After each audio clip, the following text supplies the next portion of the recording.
Hi everyone, welcome back. So today I just managed to get Sakura to sleep because if I don't put her to sleep first, she'll just be demanding attention the whole time. So yeah, I usually try to get her to sleep before I record. So yeah, anyway, today I wanted to read some more AITA. I had a lot of fun doing it last time. I'm just gonna do I think 3 stories today, and yeah, let's just get started. Okay, so story 1 is titled AITA for taking my baby from my parents. I, 26F, have a 4-month-old baby. He was born prematurely and had a lot of feeding issues, so I exclusively pump breast milk for him and we bottle feed him. This is great because anyone can feed him, but inconvenient for me since I pump 6 times a day, even in the middle of the night. Once my baby was eating well from the bottle and sleeping 3+ hours at a time, my dad invited us to come stay with him and my mom every so often to catch up on some uninterrupted sleep. We happily obliged, and since then, Thursday nights are spent at their home.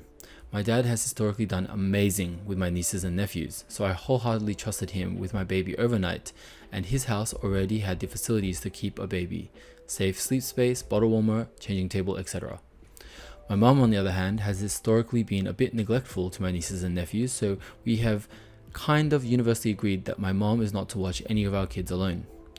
I did give her the benefit of the doubt and trusted her to feed the baby and change him, nothing more. Well, 3 weeks ago, I come downstairs from a shower and my mom is feeding him a bottle that looks suspicious. I asked her if it was old and she said no. The bottle was hot to the touch. I took a pic of it and showed my sister, who said that it was clearly a bottle of microwaved breast milk. I got upset, but kindly explained to my mom why you shouldn't microwave breast milk, which is because it can cause fat separation, nutrient loss, and burn the baby's mouth severely. She said she understood and we kind of forgot about it. A week later, I go to wash baby dishes and next to where she normally sits, I find another microwaved bottle. I told her more firmly that if I saw it again, I would take the baby and leave. Lo and behold, Friday morning, I hobble into the kitchen to get pump supplies, and when I noticed my son wasn't in the crib or with my dad, I got nervous. I went to my mom and found yet another microwaved bottle. I thought I was crazy, so I took it upstairs to my husband, who agreed it was nuked and started packing. We went downstairs together and I explained to my parents that we were leaving. My mother vehemently denied microwaving the milk, and my dad said he had prepared that bottle himself. I knew someone was lying because my eyes don't lie. I took the baby from my mom and she went in one of her narcissistic rants about how I guess I'm just a piece of crap. So I told my dad it has nothing to do with him and I love him, and we left. My dad is extremely upset because he loves this baby. It's his first biological grandchild and they already have a very special bond, but I had to stick to my word. My mom later admitted to my dad she did indeed reheat the milk in the microwave, and she has since refused to speak to me or take accountability or apologize.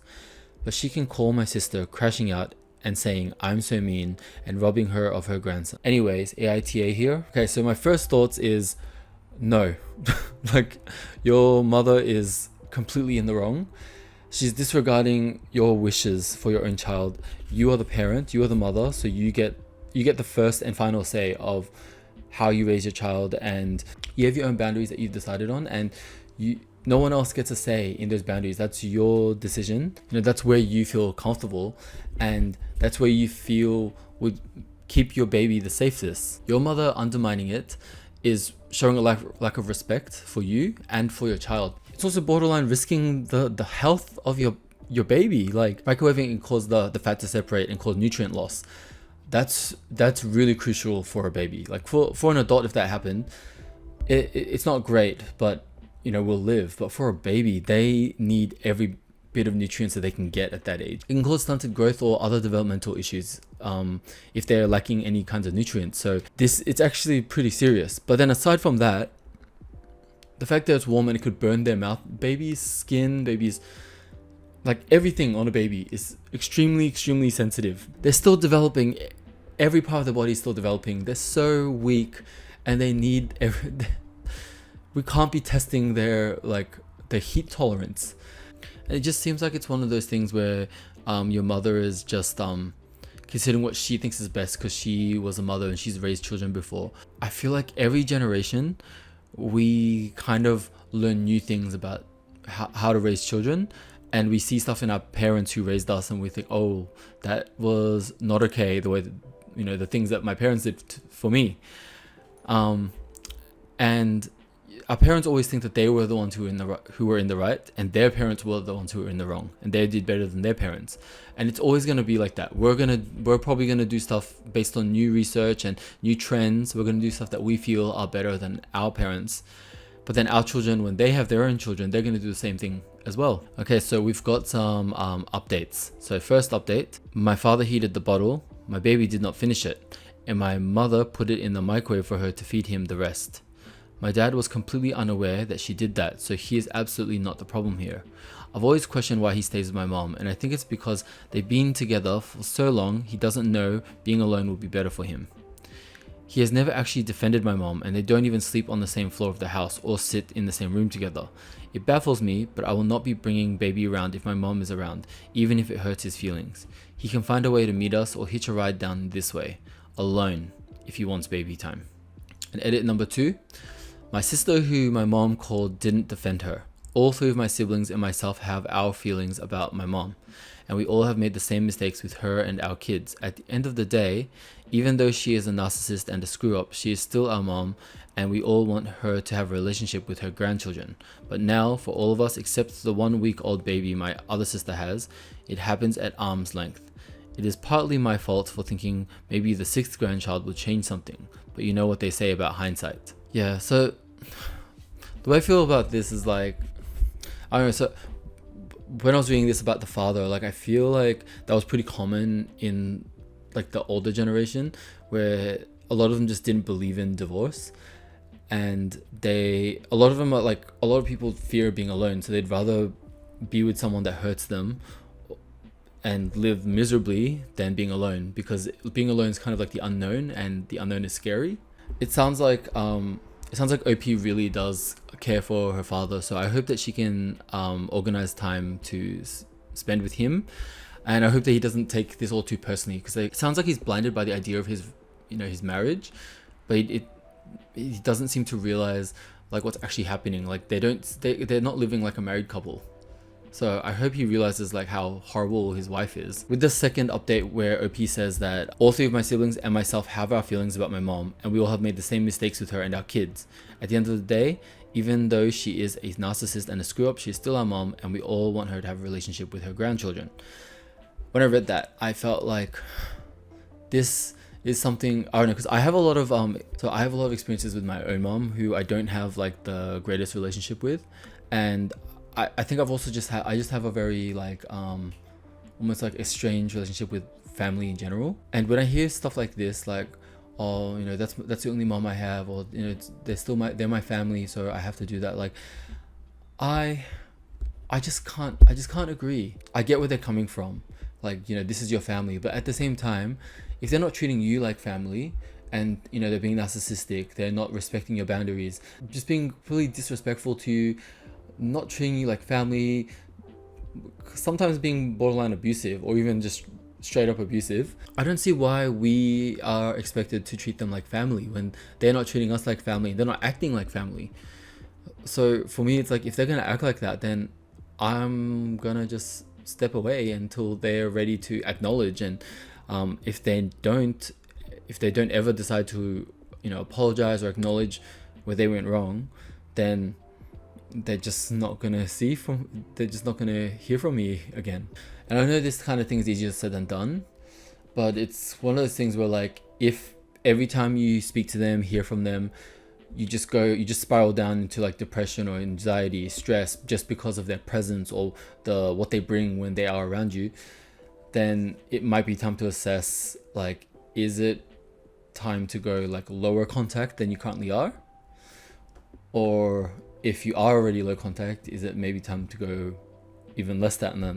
I don't know, that's just my opinion, just based on my experiences. I have my own biases as well because of my own family situations. NTA, don't give in to your mom's tantrum. She proves she will ignore your wishes if she wants to do something different, thus is not safe to be unsupervised with your baby. However, I think you also need to have a chat with your dad.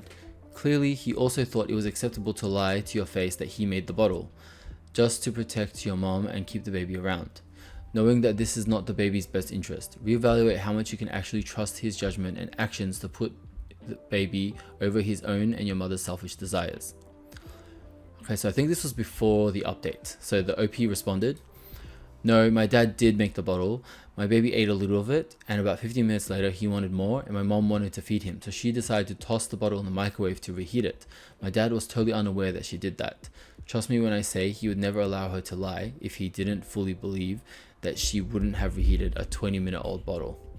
We've got some important info here, so the first commenter responds, "Oh, okay, I misunderstood then. That's relieving. At least you have your dad who you can trust. But seriously, don't give in to your mom. If she says she's getting robbed of her grandson, oh well, better a grandma getting robbed of her grandson because of her own choices than a grandson getting robbed of his health because of his grandma's choices. She will not change in the future. Now it's bottles. In later years, it will be other things that she will do differently than instructed as soon as you turn your back. See it as practice to not give in now and stand your ground, and keep the boundaries firm. I wish you all the best and lots of happy moments with your baby." And OP responds, "Thank you, and you're correct. She is throwing a tantrum. She was a drug addict and has never taken responsibility for anything, so I'm very unsurprised by these events. Just sad she's so selfish she can't even properly care for her grandchild." Okay, so I don't know why, but my app just stopped recording for some reason, so I've lost a few minutes of footage. So it might be like a bit of an odd cut between the last story and this one. So yeah, sorry about that, but let's go into story number 2. AITA for refusing to drive my wealthy friend on a 3.5-hour round trip to the airport at 3 a.m. So just from the title alone, I would say not the a-hole, but let's read the story first. A longtime friend of mine woke me up at 3 a.m. with a phone call asking me to get up and drive them to an airport that is an hour and 45 minutes from my house so they could make a 6 a.m. flight. I said no, went back to sleep, and woke up later that morning to a text from another friend saying that my friend was very angry at me for refusing. Some context to this scenario is that my friend had bought me a generous gift about a week before for my birthday when I visited them in their home state worth roughly $600, which I appreciated greatly and felt slighted that I still refused their request. My issue with this is that my friend is a wealthy person who could easily afford an Uber to the airport, but expected me to wake up in the middle of my sleep, get dressed, and make the 3.5-hour round trip instead. Granted, I had nothing to do the next day. However, I don't think it is reasonable to expect me to wake up in the middle of the night to make such a long drive on absolutely zero notice and then hold a grudge against me for not doing so. The only reason I answered the phone call was because I thought there might be an emergency, in which case I definitely would have gotten up and helped. But I would not consider this an emergency at all. They had plenty of time to order an Uber and make it to the airport, and they also had no good reason beside wanting to go home sooner to buy such an early flight. If they had asked me the day before to stay up and bring them, I would have done it. But given the circumstances, I don't think it's fair to expect me to wake up and make such a long trip. Some people I know agree with me, some don't. What do you all think? So my first thought is, obviously not the a-hole. Oh, there's just so many points that I want to comment on. So the first thing is like calling someone at 3 a.m. without notice. You're going to be waking them up. Even if you're not waking them up, like that's a time, this is just not the time where you disturb people out of nowhere unless it's an emergency. So that's the first thing where I don't agree with OP's friend. Secondly, when you ask someone for a favor, you do not get to hold a grudge on them for saying no. Doing a favor for someone it's optional. They do that out of their own free will if they decide that they want to do that. And it's not mandatory. It's not expected of the other person. It's only if they, if it's within their capabilities. And I would say if I were waking up at 3 a.m., driving someone an hour and a half each way is not within my capabilities. That means OP is going to get home at like 6 or so a.m. That's really close to the time that they're going to be waking up. Like you don't know. OP did say that they don't have anything, happening the next day, but like their friend doesn't know that. So for all they know, OP could have had plans the next day, and then this is just going to ruin their next day. The standard thing is, yes, just call an Uber, call a taxi, call whatever, get yourself to the airport. That's not OP's responsibility. It's not any of your friends' responsibility. But the part that pissed me off is they bought this expensive gift for OP and they feel slighted because they bought this gift, but now they're not helping you. It's like, if that was a gift, then you're not supposed to receive anything back. That's why it's called a gift. It wasn't an exchange. It wasn't an exchange. You didn't give the gift to OP and say like, I got you this gift, so would you be able to help me in return next week and drive me to the airport at 3 a.m. They didn't do that. You gave them a gift. That's a gift. There's no strings attached. That's the worst thing, when people give gifts and expect something in return. That's not a gift. That's just not how it works. So let's read a couple of comments. NTA, this is the kind of thing you arrange in advance, not at the last minute in the middle of the night. And then in response, seriously, who does that? And in response to that, rich people who think they bought you with a gift, quotation marks. Yeah, so like honestly, I think I would struggle to stay friends with someone who treated me like this. Like if they were saying stuff about me to my friends and just, you know, they just talk to me like in this way, I would struggle to keep being friends with them, to be honest. I don't know if OP will be able to keep being friends with them, but I personally wouldn't be able to stay friends with them like this. I would have to keep my distance, I think, after this. Okay, and we're just gonna do one more story. AITA for refusing to do all the chores alone during a family gathering. I live in a household with extended family, and growing up, I have often been expected to help more and around the house because I am the youngest. I do not mind helping at all, and I have never refused to do chores when asked. On a normal day, I already help with cleaning, washing dishes, and running errands when needed. I understand that helping out is part of being in a family, and I try to contribute as much as I reasonably can. Recently, we had a family gathering at our house with several relatives present. After everyone finished eating, I was told to clean everything up by myself. This included clearing the table, washing all the dishes, and cleaning the kitchen. While I was being told to do this, the older relatives went to sit down and relax, some of them watching TV or using their phones. I had already been tired from a busy week at school and had helped earlier in the day preparing for the gathering. Because of this, I calmly asked if the chores could be shared instead of one person doing everything. I was not trying to argue or avoid helping. I just thought it would be more reasonable if a few people helped clean since everyone had eaten and there were many capable adults present. I made sure to ask politely and did not raise my voice or act disrespectfully. One of my relatives immediately got upset and said I was being disrespectful for asking. They told me that younger family members should not question instructions and should simply do what they are told. The situation became awkward, and I felt embarrassed for even speaking up. To avoid making things worse, I still helped clean up. However, I did not do everything alone. I focused on a portion of the work and stopped once it was clear that no one else intended to help. Since then, some relatives have been acting cold toward me and have made comments about me becoming selfish, ungrateful, and unwilling to help around the house. I feel conflicted because I do not want to cause family tension or be seen as disrespectful. At the same time, I do not think it is fair that helping always means one person being expected to handle all the work while everyone else rests. I genuinely want to know if I handled this the wrong way.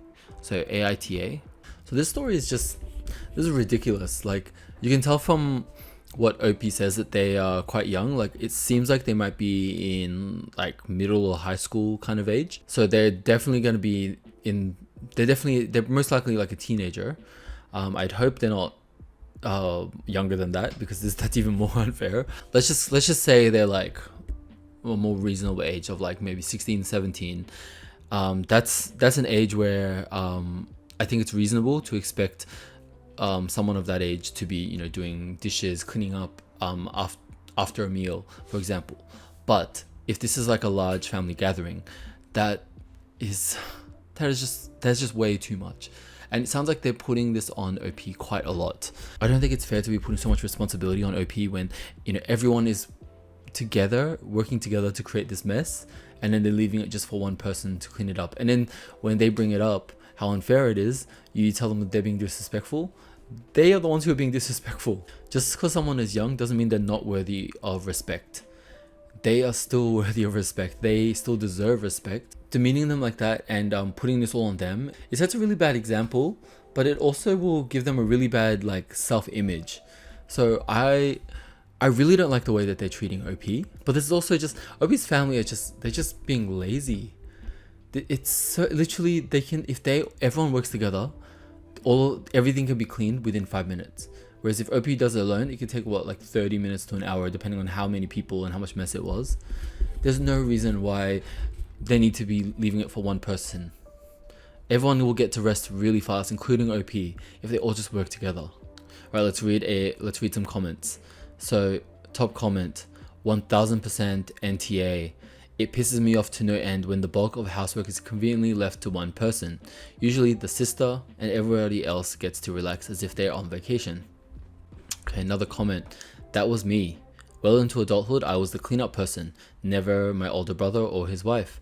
Until the Thanksgiving, I showed up on crutches. My husband got me situated and said I had to stay off of my knee. The house still got cleaned. There was nothing wrong with my knee. I actually, I actually love that. Sometimes that's what you gotta do. You just gotta make up some excuse of why you can't do it, and you'll find that it will always get done, no matter what. So I actually really love that that commenter story. Anyway, I think that's gonna be it for today. Thank you so much for listening. I'm having fun making these.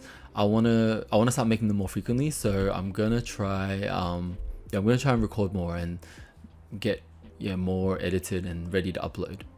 But yeah, thanks again for watching or / listening to this video, and I'll see you in the next one.